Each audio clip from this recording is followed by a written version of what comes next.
ओम शांति, ओम शांति, ओम शांति। 3/2/25 प्रातः मुरली। ओम शांति। बाप दादा मधुबन। मीठे बच्चे, आत्मा रूपी ज्योति में ज्ञान योग का धृत डालो तो ज्योत जगी रहेगी। ज्ञान और योग का कॉन्ट्रास्ट अच्छी रीति समझना है। प्रश्न है, बाप का कार्य प्रेरणा से नहीं चल सकता, उन्हें यहाँ आना ही पड़े, क्यों? उत्तर है, क्योंकि मनुष्य की बुद्धि बिल्कुल तमो प्रधान है। सतो प्रधान बुद्धि प्रेरणा को कैच नहीं कर सकती। बाप आते हैं तब तो कहा जाता है, छोड़ भी दे आकाश सिंहासन। गीत है, छोड़ भी दे आकाश सिंहासन। ओम शांति। भक्तों ने यह गीत बनाया है, अब इसका अर्थ कैसा अच्छा है। कहते हैं, आकाश सिंहासन छोड़कर आओ। अब आकाश तो है, यह है रहने का स्थान। आकाश से तो कोई चीज आती नहीं। आकाश सिंहासन कहते हैं। आकाश तत्व में तो तुम रहते हो और बाप रहते हैं मह तत्व में। उसको ब्रह्मा या मह तत्व कहते हैं, जहाँ आत्माएं निवास करती हैं। बाप आएगा भी जरूर वहाँ से, कोई तो आएगा ना। कहते हैं, आकर हमारी ज्योत जगाओ। गायन भी है, एक है अंधे की औलाद अंधे और दूसरे हैं सज्जे की औलाद सज्जे। धृतराष्ट्र और युधिष्ठिर नाम दिखाते हैं। अभी यह तो औलाद है रावण की। माया रूपी रावण है ना, सबकी रावण बुद्धि है। अब तुम हो ईश्वरीय बुद्धि। बाप तुम्हारी बुद्धि का अब ताला खोल रहे हैं। रावण ताला बंद कर देते हैं। कोई किसी बात को नहीं समझते हैं तो कहते हैं, यह तो पत्थर बुद्धि है। बाप आकर यहाँ ज्योत जगाएंगे ना। प्रेरणा से थोड़ा ही काम होता है। आत्मा जो सतो प्रधान थी, उनकी ताकत अब कम हो गई है, तमो प्रधान बन गई है। एकदम झूंझार, बाबा कह रहे हैं, एकदम झूंझार बन पड़ी है। मनुष्य कोई मरते हैं तो उनका दीवा जलाते हैं। अब दीवा क्यों जलाते हैं? समझते हैं ज्योति बुझ जाने से अंधियारा न हो जाए, इसीलिए ज्योत जगाते हैं। अब यहाँ की ज्योत जगाने से वहाँ कैसे रोशनी होगी, कुछ भी समझते नहीं। अभी तुम सेंसेबल बुद्धि बनते हो। बाप कहते हैं, मैं तुमको स्वच्छ बुद्धि बनाता हूँ। ज्ञान का धृत डालना है यह भी समझाने की बात। ज्ञान और योग दोनों अलग चीज हैं। योग को ज्ञान नहीं कहेंगे, कोई समझते हैं भगवान ने आकर यह भी ज्ञान दिया ना कि मुझे याद करो, परंतु इसे ज्ञान नहीं कहेंगे। यह तो बाप और बच्चे हैं। बच्चे जानते हैं कि यह हमारा बाबा है, इसमें ज्ञान की बात नहीं कहेंगे। ज्ञान तो विस्तार है, यह तो सिर्फ याद है। बाप कहते हैं, मुझे याद करो बस। यह तो कॉमन बात है, इनको ज्ञान नहीं कहा जाता। बच्चे ने जन्म लिया सो तो जरूर बाप को याद करेगा ना। ज्ञान का विस्तार है। बाप कहते हैं, मुझे याद करो। यह ज्ञान नहीं हुआ, तुम खुद जानते हो। हम आत्मा हैं, हमारा बाप परमात्मा है।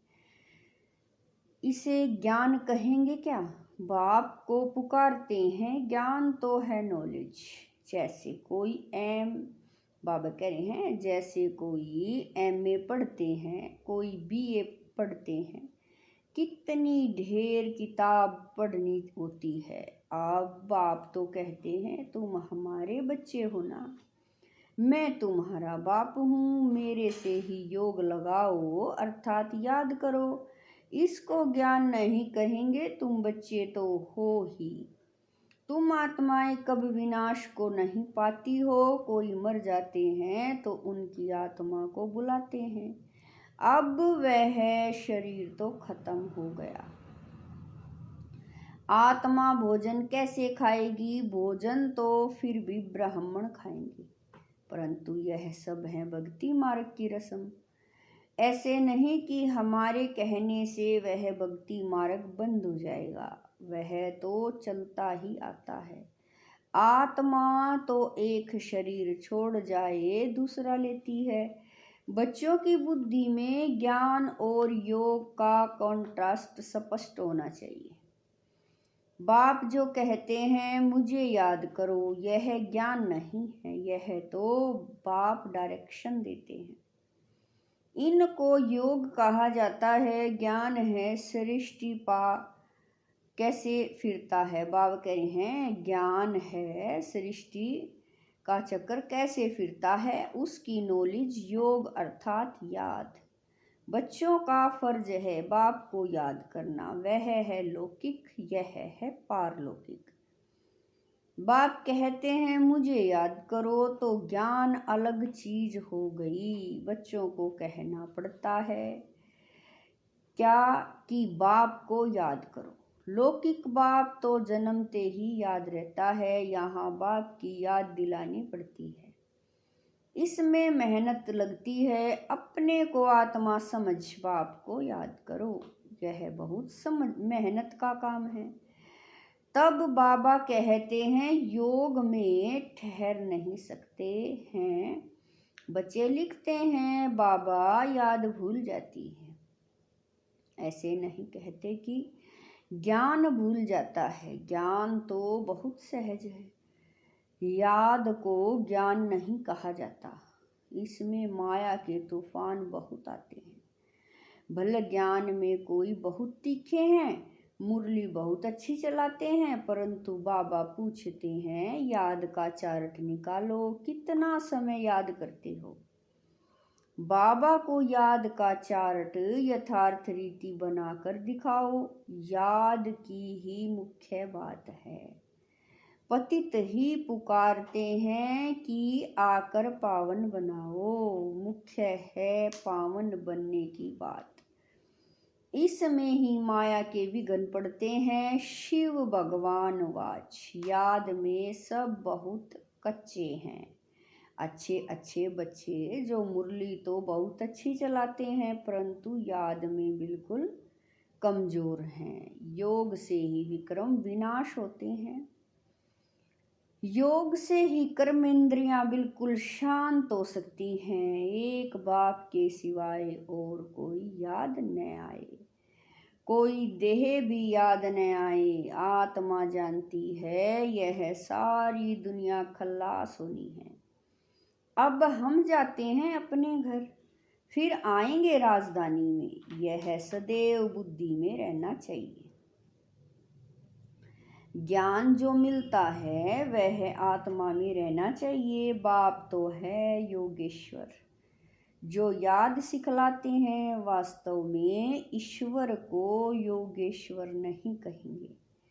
तुम योगेश्वर हो, ईश्वर बाप कहते हैं मुझे याद करो। यह याद सिखलाने वाला ईश्वर बाप है, वह निराकार बाप शरीर द्वारा सुनाते हैं। बच्चे भी शरीर द्वारा सुनते हैं।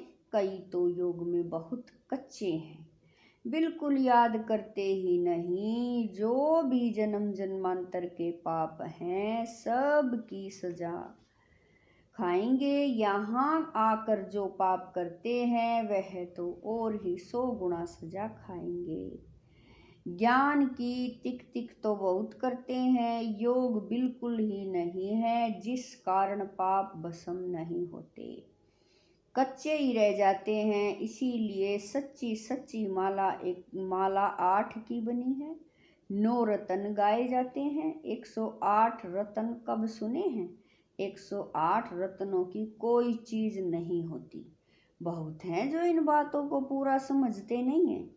याद को ज्ञान नहीं कहा जाता, ज्ञान सृष्टि पा को कहा जाता है। शास्त्रों में ज्ञान नहीं है, वह शास्त्र हैं भक्ति मार्ग के।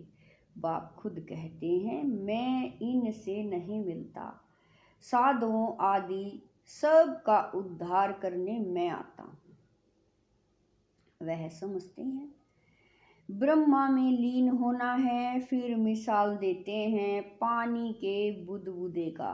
अभी तुम ऐसे नहीं कहते, तुम तो जानते हो हम आत्माएं बाप के बच्चे हैं। माँ में कम याद करो, यह अक्षर भी कहते हैं परंतु अर्थ नहीं समझते।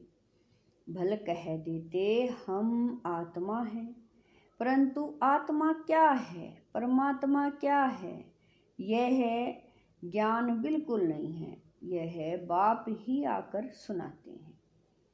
अभी तुम जानते हो हम आत्माओं का घर वह है, वहाँ सारा सिजरा है। हर एक आत्मा को अपना अपना पार्ट मिला हुआ है। सुख कौन देते हैं, दुख कौन देते हैं, यह भी किसी को पता नहीं है। भक्ति है रात, ज्ञान है दिन, 63 जन्म तुम धक्के खाते हो। फिर ज्ञान देता हूँ तो कितना समय लगता है, सेकंड, यह तो गाया हुआ है। सेकंड में जीवन मुक्ति, यह तुम्हारा बाप है ना, वही पतित पावन है। उनको याद करने से तुम पावन बन जाएंगे। सतयुग, त्रेता, द्वापर, कलयुग, यह चक्कर है। नाम भी जानते हैं परंतु पत्थर बुद्धि ऐसे हैं, टाइम का किसी को पता नहीं है। समझते भी हैं घोर बाबा कह रहे हैं समझते भी हैं घोर कलयुग है। अगर कलयुग अभी भी चलेगा तो और घोर अंधियारा हो जाएगा, इसीलिए गाया हुआ है। कुंभकर्ण की नींद में सोए हुए थे और विनाश हो गया। थोड़ा भी ज्ञान सुनते हैं तो प्रजा बन जाते हैं। कहाँ यह लक्ष्मी नारायण, कहाँ प्रजा, पढ़ाने वाला तो एक ही है। हर एक की अपनी अपनी तकदीर है। कोई तो स्कॉलरशिप ले लेते हैं, कोई फेल हो जाते हैं। राम को बाण की निशानी क्यों दी है? क्योंकि नापास हुआ। यह भी गीता पाठशाला है। कोई तो कुछ भी मार्क्स लेने लायक नहीं। मैं आत्मा बिंदी हूँ, बाप भी बिंदी है। ऐसे उनको याद करना है जो इस बात को समझते भी नहीं है। वह क्या पद पाएंगे? याद में न रहने से बहुत घाटा पड़ जाता है। याद का बल बहुत कमाल करता है। कर्मेंद्रियां बिल्कुल शांत शीतल हो जाती हैं। ज्ञान से शांत नहीं होंगी, योग के बल से शांत होंगी। भारतवासी पुकारते हैं कि आकर हमको वह गीता का ज्ञान सुनाओ। अब कौन आएगा? श्री कृष्ण की आत्मा तो यहाँ है। कोई सिंहासन पर थोड़ा ही बैठती हैं, जिसको बुलाते हैं। अगर कोई कहे हम क्राइस्ट की आत्मा को याद करते हैं, अरे वह तो यहाँ ही है। उनको क्या पता कि क्राइस्ट की सोल यहाँ ही है, वापिस जा नहीं सकती। लक्ष्मी नारायण पहले नंबर वालों को ही पूरे 84 जन्म लेने हैं, तो और फिर वापिस जा कैसे सकते? वह सब हिसाब है ना। मनुष्य तो जो कुछ बोलते हैं सो झूठ। आधा कल्प है झूठ खंड, आधा कल्प है सच खंड। अभी तो हर एक को समझना चाहिए।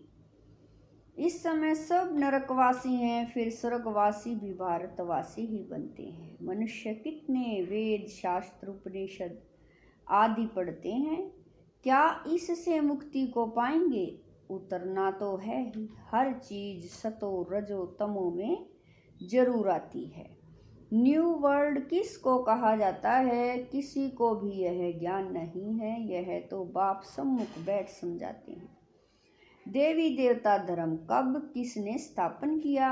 भारतवासियों को कुछ भी पता नहीं, तो बाप ने समझाया है। ज्ञान में भले कितने भी अच्छे हैं, परंतु योग में कई बच्चे नापास हैं। योग नहीं तो विक्रम विनाश नहीं होंगे, ऊंच पद नहीं पाएंगे। जो योग में मस्त हैं वही ऊंच पद पाएंगे। ऊन की कर्मेंद्रियां बिल्कुल शीतल हो जाती हैं। देह सहित सब कुछ भूल देही अभिमानी बन जाते हैं।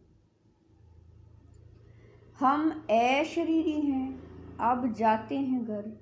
उठते बैठते समझो, अब यह शरीर तो छोड़ना है। हमने पार्ट बजाया है, अब जाते हैं घर।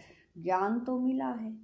जैसे बाप में ज्ञान है, उनको तो किसी को याद नहीं करना है।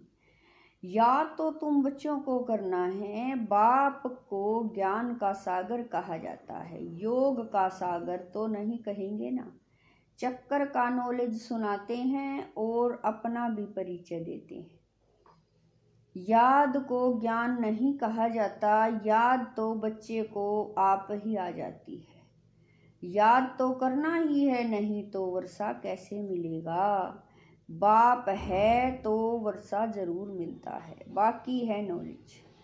हम 84 जन्म कैसे लेते हैं? तमो प्रधान से सतो प्रधान, सतो प्रधान से तमो प्रधान कैसे बनते हैं, यह बाप समझाते हैं। अब सतो प्रधान बनना है। बाप की याद से तुम रूहानी बच्चे रूहानी बाप के पास आए हो। उनको शरीर का आधार तो चाहिए ना। कहते हैं मैं बूढ़े तन में प्रवेश करता हूँ, है भी वानप्रस्थ अवस्था। अब बाप आते हैं तब सारे सृष्टि का कल्याण होता है। यह है भाग्यशाली रथ। इनसे कितनी सर्विस होती है। तो इस शरीर का भान छोड़ने के लिए याद चाहिए। इसमें ज्ञान की बात नहीं, जास्ती याद सिखलानी है। ज्ञान तो सहज है, छोटा बच्चा भी सुना दे।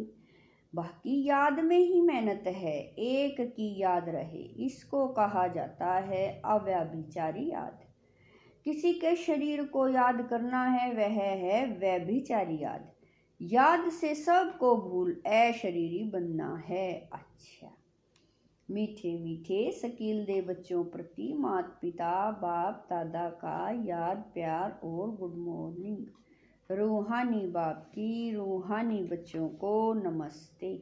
हम रूहानी बच्चों की रूहानी माता पिता बाप दादा को दिलवा जान शिकवा प्रेम से याद प्यार गुड मॉर्निंग नमस्ते।